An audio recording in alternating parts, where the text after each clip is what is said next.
Welcome to Shadowproof. Evidence first, noise last.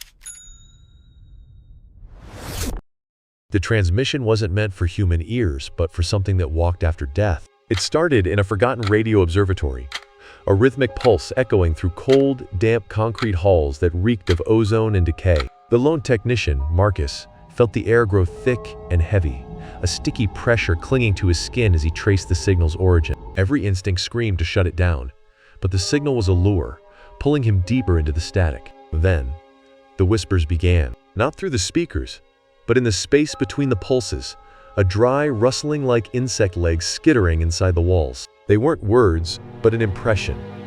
A cold, hungry intelligence recognizing a listener on the wrong side of the veil. Marcus was paralyzed, not by fear, but by a primal understanding. The signal was a door, and something on the other side had just heard him turn the handle. The static parted for a single, blurry frame.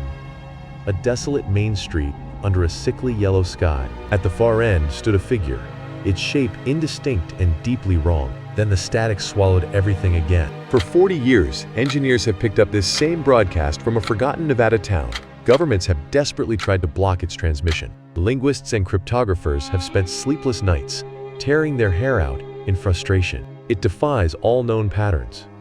It's not Morse code, not any recognizable cipher, and it's certainly not a number station, though it shares that same unsettling, mechanical cadence. It is a signal, and it is an invitation. This is what happened when 3 people were foolish enough to RSVP. John Adler heard it first. Through the hiss and static of his soundboard, a low, rhythmic pulse emerged. It wasn't a sound he'd engineered.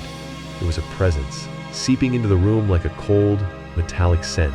In Portland, he was a sound engineer by trade, but a ghost hunter by obsession, endlessly combing through the hiss of radio static for patterns that defied explanation. His nights were consumed by the hunt, sifting through that endless ocean of white noise, searching for whispers in the void. Then, one night, it surfaced, a frequency that defied all logic, bleeding through the static like a wound. It was a signal that simply shouldn't exist, a cold, impossible truth etched into the empty air. A low, rhythmic hum pulsed beneath whispers that formed no discernible words. His fingers trembled as he dialed his friend, Sarah Vance. A PhD candidate drowning in theoretical syntax at UCLA, Sarah was his only hope. The line clicked, and the strange whispers seemed to grow sharper in the silence. She craved a genuine enigma. Sarah: John, these aren't linguistic patterns. The syntax is there, but the components, they're impossible. It's like constructing a sentence with tools that have never existed. Narrator: they required a guide. Meet Mike Rivera, former Army, now a survivalist guide navigating Arizona's unforgiving deserts. He knew these sun-baked expanses with the intimate familiarity of his own backyard, and he knew the whispers that clung to the shifting sands, the chilling legends older than the rocks themselves. The air carried the faint metallic scent of ozone, a prelude to something ancient stirring in the darkness. Mike, you're talking about Solitude, Nevada. Place got wiped off the map in the late 70s. Not by a disaster, it just emptied. The official story was a chemical leak, a forced relocation. But the old radio hams tell a different story. They say the town never stopped talking. 3 days later, their Jeep kicked up dust on a long-abandoned highway. The landscape was bleached bone and rust as they stood at the town limits. The bullet-riddled sign, weathered by decades, declared, "Welcome to Solitude. Population 0. The air hung motionless. No breeze stirred. No birds called. Only the oppressive, silent heat pressed down, thick with the scent of dry earth and decay. It was the stillness of a tomb, holding its breath." The handheld footage reveals a town frozen in the 1970s, with perfectly preserved cars sitting in the driveways of crumbling, abandoned houses. Inside a diner, plates still sit on the counter as if the patrons vanished mid-meal, the air thick with the stale scent of old coffee and decay. Outside, a child's bicycle lies abandoned on its side in the middle of the street, its rusted frame creaking softly in the breeze. An unsettling stillness blankets everything, broken only by the distant groan of sagging wood and the faint metallic tang of rust in the damp air. The body wasn't decayed. It was frozen solid. From behind the camera, John's whisper cut through the static. It's like they just vaporized mid-breath. The moment they passed the old warning sign, John's equipment revolted. Recorders powered on autonomously, Dials swung to their limits, and through their headphones, the signal transformed from a whisper to something unmistakably present. It wasn't just a sound anymore. It was a presence. The pulsing drone had become a physical vibration, a deep tremor that resonated within their chests. The whispers grew clearer, yet remained maddeningly indistinct, like overhearing a conversation through a thick, damp wall of stone. Sarah, her face drained of color, tightened her grip on the parabolic mic, her knuckles white. Sarah's eyes widened, drinking in the unnatural stillness. A low, resonant hum vibrated through the soles of her shoes, making the pavement feel alive. "It's not coming from a source," she whispered, her voice barely a breath. "It's coming from everywhere. The buildings, the ground, the air itself seemed to be broadcasting something ancient and wrong." They made camp in the old sheriff's office, its walls heavy with the scent of dust and forgotten violence. Mike insisted on keeping watch as the temperature plummeted, his breath hitching with each exhale. The cold became a physical presence, seeping through their clothes and settling deep in their bones. John reviewed the night vision footage, the screen's static casting an eerie green glow across his face. Suddenly, a shape flitted across the corner of the frame, vaguely human, but with limbs too long, moving in unnatural, juddering skips. He froze the playback, his breath catching as the air grew heavy with the scent of ozone. His voice trembled. "Did you see that?" Mike replied grimly, "Don't look at them directly. Out of the corner of your eye, you might catch a glimpse of what they once were. But if you look straight on, you'll see only the twisted husks they've become." The second day brought the discovery of the source. It wasn't a radio tower, but a squat concrete bunker hunched at the town's forgotten edge. Its only marking was a trio of faded, flaking symbols, the universal warning for radiation. The door stood ajar, revealing an interior that defied Cold War expectations. Polished, black obsidian walls hummed with a low, resonant energy that vibrated through the floor. The air grew heavy and thick, carrying a sharp, metallic scent like ozone and iron. A profound stillness settled in, broken only by that deep, unsettling hum from the walls themselves. At the chamber's heart, a pedestal cradled, not a machine, but a smooth, obsidian sphere where the pulse grew strongest and the whispers swelled to a chorus. The sphere shimmered, and for a moment, reflections in its glassy surface weren't of the room, but of the town in its vibrant heyday. People laughing, cars moving, all in a distorted, frantic blur. Sarah approached, mesmerized, her breath catching in her throat as the air grew thick with the scent of ozone and old decay. Her voice dropped to a hushed, horrified whisper as she realized the truth.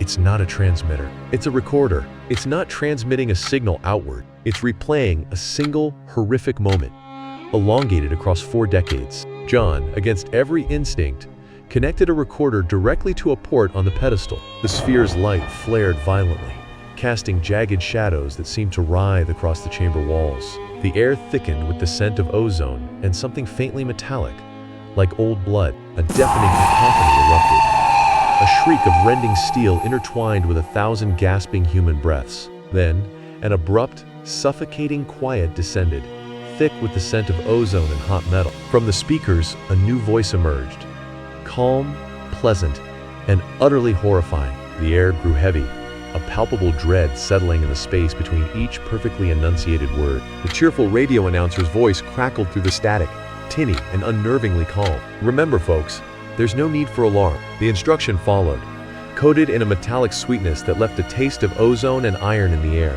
"Just stay where you are. The transition is painless." The final promise was a whisper that clung to the skin. "You'll be added to the broadcast. Welcome to the perpetual audience." Next up, the sunset. Forever. The lights in the sphere died. A metallic scent of ozone lingered in the sudden dark, and the town outside changed. The empty streets were now full of shadows, but not the kind cast by light. These were impressions of people, like after images burned permanently into reality itself. They stood, sat, and walked in endless, silent loops, repeating fragmented moments from their final day. One spectral woman endlessly poured coffee from an invisible pot, the faint scent of ozone and stale grounds hanging in the cold, still air. A small child pursued a luminous, floating orb through the mist. As one, the group swiveled their heads toward the bunker's entrance, movements unnervingly deliberate. The air grew thick with the acrid scent of ozone and damp earth. Mike's voice tore through the quiet, raw with panic.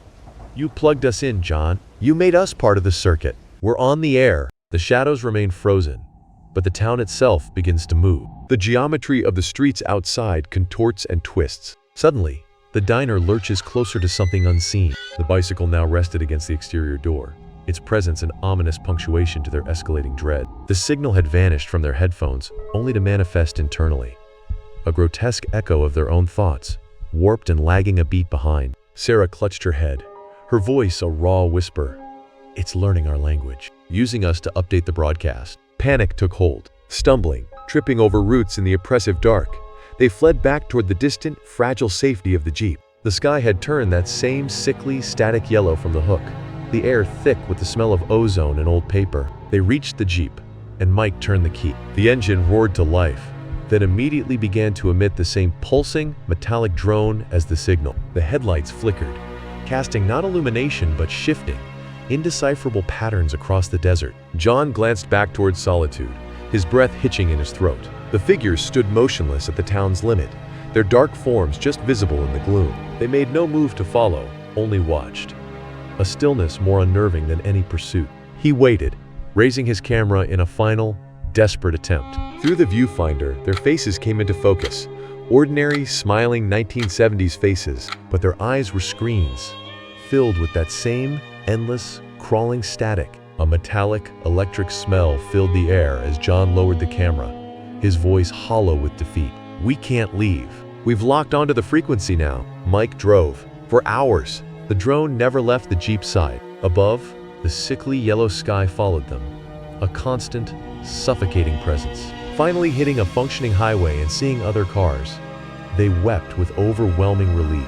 The oppressive gray sky dissolved into a startling, vivid blue. The engine's strained whine smoothed into its familiar, comforting hum. For one fragile moment, they truly believed they had escaped. 2 weeks later, in John's dimly lit apartment, he's been editing the footage for hours, the weight of it pressing down on him. The stale scent of old coffee and ozone from the electronics filled the stagnant air. Every frame he reviewed seemed to pull him deeper into a waking nightmare. He played back the clean audio track from his recorder, just white noise. He was about to close it when a subtle irregularity in the static caught his attention. A metallic scent, like ozone after a storm, seemed to seep from the device as he hesitated. His thumb found the rewind button, and he pressed it, the action feeling unnaturally heavy. He slowed the recording by 400%, and the white noise resolved into a slow, rhythmic, mechanical pulsing. Underneath that pulsing, 3 familiar voices emerged, whispered, and stretched beyond recognition. They were now part of a chilling chorus, woven into the mechanical rhythm. His voice was among them. Sarah's name was there, then Mike's. John's gaze slid from the screen to the window. Outside, the city street lay perfectly ordinary. The air in the room grew thick with the scent of ozone and cold dread. For one shuddering frame, a flicker only the audience perceives. The pavement crumbles to desert dust, the cars evaporate, and the sky bleaches to that static, sickly yellow. The broadcast was never confined to Solitude. It never could be. The signal is a net, cast wide across frequencies unseen, and once you've heard its whisper, you remain, forever, a listener in the static. Check your static. Listen closely to that low pulse. Beneath the hum, do you hear the whispers? The air carries the faint, metallic scent of ozone. It's a signal, but not one meant for us. The invitation wasn't a puzzle to solve. It was a mirror, and it was staring back. The air thickened with the scent of old paper and something faintly metallic, like distant rust. Every instinct screamed to look away, but his gaze remained locked, a prisoner to its silent, unfolding analysis. It wasn't reading the message. It was reading him. The pulsing sound persisted for 3 seconds after the screen went dark, then cut to silence.